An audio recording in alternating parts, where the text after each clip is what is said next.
It was back during the COVID mass shutdown when a member of the crew of Tux got inspired by the charity Funky Uncle Live, which streamed weekly a live music show from the Tux Den, raising $1 million to help 942 musicians and gig workers stay on their feet during COVID.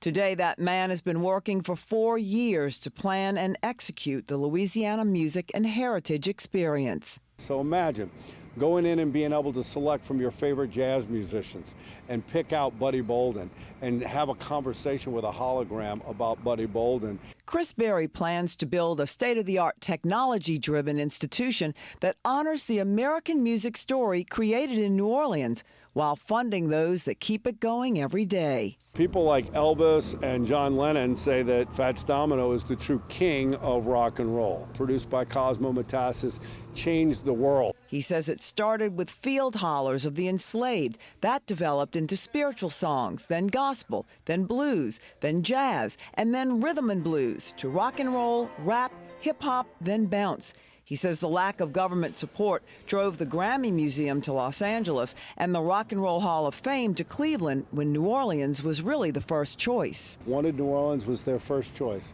They ended up in Cleveland because the state of Ohio passed a bed tax to fund it being built in Cleveland. That institution now has a $250 million annual economic impact in that city.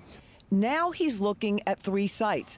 The original near the end of the convention center, but there have been delays with differences between the River District and Convention Center. And 2 others, one is on South Rampart, where jazz had its origins, and the other on Basin, overlooking another historic music site, Congo Square. He says what's different this time is that there's not only government support, but bipartisan support. He says the state has pledged $28.5 million, and the city has already given $1 million. Berry's ready to have the site contract signed this year.